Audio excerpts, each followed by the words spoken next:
L'information de ce 15 janvier vous est présentée par Mickaël Texier. Les titres de l'actualité de ce mercredi. On commence avec le procès de l'agresseur des gardiens de la maison d'arrêt des Croisettes qui avait lieu aujourd'hui. Jugé en comparution immédiate, le détenu affirme avoir voulu se défendre. Vous entendrez le témoignage de l'une de ses victimes. Les oiseaux du lac de la Monnerie à la Flèche sont en danger. C'est du moins ce qu'affirme un collectif de naturalistes. En cause, un projet d'extension des activités humaines de loisirs sur le plan d'eau. Les cinémas du Mans dans l'expectative à quelques semaines de l'ouverture des salles pâtées à l'espace culturel des Jacobins. Et puis Étienne Faumont nous rejoindra sur ce plateau dans quelques minutes. On parlera du vote à l'Assemblée nationale de la loi sur l'avenir de l'agriculture. Il avait blessé 3 gardiens à la maison d'arrêt des Croisettes le 9 janvier dernier. Le détenu était jugé aujourd'hui au Mans. Le jeune homme de 23 ans renvoie la responsabilité sur ses geôliers. Il affirme s'être simplement défendu. Résultat, 3 gardiens blessés et en arrêt de travail. Nous avons recueilli le témoignage de l'un d'entre eux, Florent Clavel. En 8 ans de pénitentiaire, Arnaud Bailly n'avait jamais rien vu d'aussi violent. Le surveillant est encore blessé physiquement, un mal de dos qui l'handicape et moralement. Le 9 janvier, à la prison de Coulennes, il est devant la cellule de Cheikhou Koulibaly, en quartier disciplinaire. Le détenu s'est calfeutré. Nous, on doit répondre à la protection des personnes détenues, donc on a dû intervenir pour le retirer, tout ce qui était drap et couverture. Et suite au maintien du détenu au sol, toujours avec les gestes d'école, au moment de se retirer, le détenu a bondi et a frappé les agents présents dont j'ai été victime. Résultat, 3 agents blessés en arrêt de travail. Arnaud Bailly en veut à son bourreau, mais pas seulement. Pour lui, le ministère de la Justice est en cause, car trop déconnecté de la réalité du terrain. Ce que demande le syndicat aujourd'hui, FO et d'autres syndicats, c'est de se réunir pour reparler de cette sécurité qu'on a perdue, cette autorité qu'on a perdue dans les prisons. Et il faut qu'il y ait une prise de conscience de nos politiques en disant stop, il y en a assez. On se demande s'ils n'entendent pas un mort pour pouvoir réagir justement. C'est là la difficulté pour nous de compréhension. Les surveillants réclament le retour de la fouille au corps et des moyens humains supplémentaires. Pour se faire entendre, ils ont entamé un tour de France des prisons. Ils étaient à Rennes hier. Ils seront à Bordeaux prochainement. Alors le détenu a été condamné à 24 mois de prison ferme, une peine qu'il purgera au centre de pénitentiaire de Nantes. Florent Clavel, bonsoir, vous avez assisté à ce procès. 24 mois, comment on peut expliquer ce jugement ? Alors déjà 24 mois ferme, c'est 6 de moins que ceux requis par le procureur. Alors 24 mois ferme, eu égard à la gravité des faits. Lors de ce procès, il n'y avait pas 3 victimes, mais 13 depuis novembre, des surveillants de prison insultés, violentés par la même personne. Et puis donc ces 3 surveillants-là qui le 9 janvier ont été bousculés. L'un a eu le nez cassé, l'autre le dos abîmé, et puis un troisième a eu la main mordue. Donc c'est une histoire particulièrement violente qui a surpris le public au procès. Donc voilà pour ces 24 mois. Et puis Cheikhou Koulibaly avait été déjà par ailleurs condamné à l'époque en 2012 pour violence sur personne dépositaire de l'autorité publique contre des policiers. Alors pourquoi Nantes ? Eh bien parce que par exemple le directeur adjoint de la prison de Coulennes a laissé un courrier au tribunal en demandant le départ de Cheikhou Koulibaly pour une autre prison dans un souci d'apaisement. Merci Florent. Et on continue ce journal avec les nerfs des salariés de Maurice Ducrot qui sont mis à rude épreuve. Alors qu'ils devaient en savoir plus aujourd'hui sur l'offre de reprise d'Arcole Industrie, le comité d'entreprise a été repoussé au 23 janvier, annoncent les syndicats. Un report à l'initiative des mandataires judiciaires, selon les syndicats toujours, afin de préciser les offres et le PSE qui s'en suivrait. L'ambiance est donc de plus en plus tendue chez les 124 salariés du Mans. La grève qui jusque-là n'était pas à l'ordre du jour pourrait bien devenir une réalité malgré les risques encourus, la fuite des clients, avec comme conséquence l'accroissement des soucis financiers pour le transporteur. Maurice Ducrot a été placé en redressement judiciaire fin novembre 2013.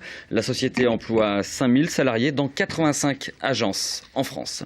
Et puis en bref, social toujours, avec un préavis de grève à la CETRAM vendredi. Les horaires de vacances scolaires seront appliqués sur l'ensemble du réseau. Et puis on part du côté de la Flèche, où un collectif vient de se créer pour défendre les oiseaux de la Monnerie. Ils sont des centaines d'oiseaux à fréquenter chaque année un îlot au milieu de l'un des lacs qui doivent être réunis à la fin de l'exploitation de la carrière de la Monnerie au profit des loisirs nautiques. Les membres du collectif ont des craintes pour l'équilibre de l'écosystème. Voici le lieu le plus couru de Sarthe par les oiseaux.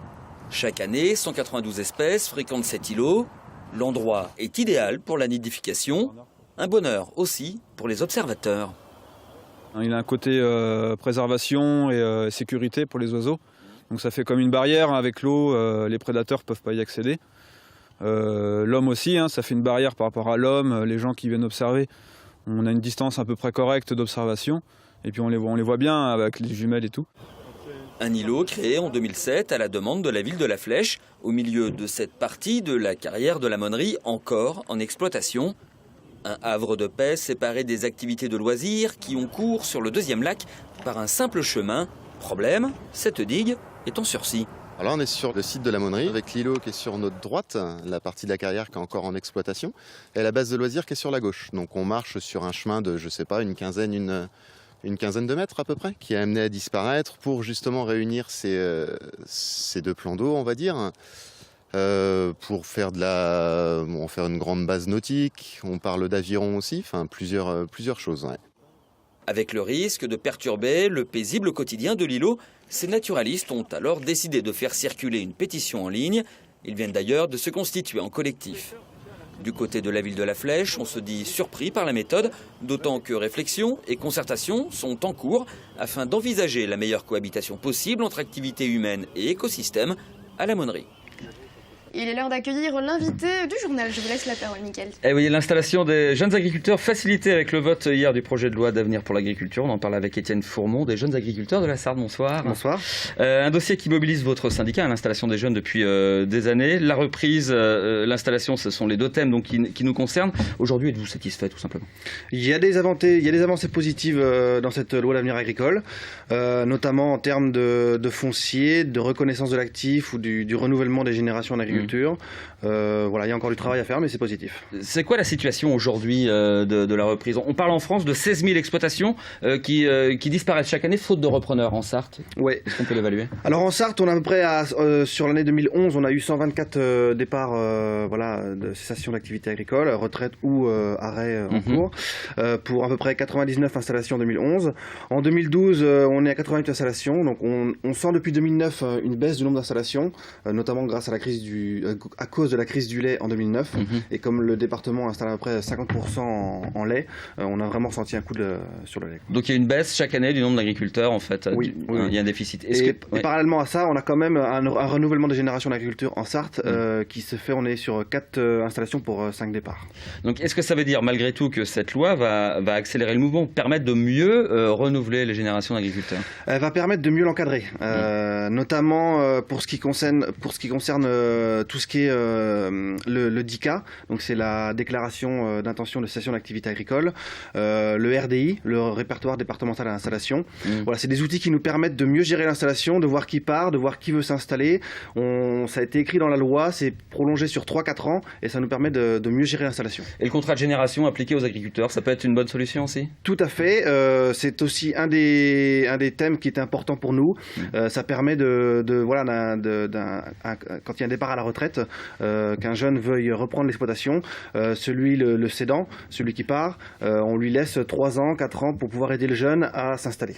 Qu'est-ce qu'il faudrait améliorer là pour accélérer encore et pour améliorer justement ces installations?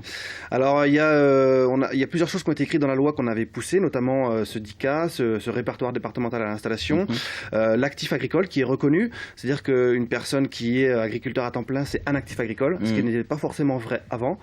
Et ce qui reste à écrire encore pour l'installation, c'est qu'un jeune qui s'installe progressivement sur 3 ou 4 ans, il n'a pas encore le statut d'actif agricole à temps plein, mais c'est qu'il ait quand même les mêmes droits le temps de son installation progressive. D'accord, donc ça pourrait être une piste de réflexion. Donc la loi sera votée au Sénat en février, enfin passera au Sénat en février. Merci Étienne Fourmont d'être passé dans notre journal. Merci. Les cinémas du Mans se préparent à accueillir leurs nouveaux concurrents. Les 11 salles de Pathé ouvriront dans un peu plus d'un mois dans l'espace culturel des Quinconces. Alors que l'année 2013 a été marquée par une baisse de la fréquentation pour les salles de cinéma, au Mans, seul le Colisée a vu son nombre de spectateurs augmenter. Comment ce dernier, mais aussi le méga CGR, ou encore les cinéastes envisagent-ils 2014? Réponse avec Lucille Cantet. Alors que l'espace des Quinconces où ouvrira le nouveau cinéma Pathé est encore en travaux, l'arrivée de ce multiplex fait réfléchir les autres cinémas. À Saint-Saturnin, le méga CGR est comparable au nouvel arrivant avec ses 12 salles contre 11 pour le Pathé, mais son parking gratuit et sa position géographique peuvent changer la donne. S'il avait été à 100 mètres en face de moi, on aurait eu les mêmes façons de voir le travail. Le fait qu'il soit en centre-ville, le fait aussi qu'on ait une expérience sur le déplacement de population entre ceux qui fréquentent les cinémas de centre-ville et ceux de périphérie, m'a mené à dire qu'il y aura un déplacement de population qui est lié à la nouveauté. Et à la limite, j'invite les gens à avoir le choix. Et le choix, les monceaux longs, puisqu'ils peuvent aussi se tourner vers le Colisée en centre-ville, qui s'appuie sur des tarifs moins élevés, quelques films en version originale et une programmation plus éclectique. Mais reste à savoir si tout cela suffira. 4 cinémas, en effet, c'est beaucoup. On attend. Tant qu'il n'est pas installé, on ne peut pas savoir, on ne connaît pas ses prix, on ne connaît pas donc sa programmation, les horaires qu'il va proposer. Donc voilà, on est dans l'attente de savoir exactement quel va être notre positionnement par rapport à cette ouverture. Toujours en centre-ville, mais sur un autre registre, les spectateurs peuvent choisir les cinéastes. Les cinéastes doivent d'ailleurs signer une convention avec la ville et Pathé pour viser à protéger l'arrêt-essai.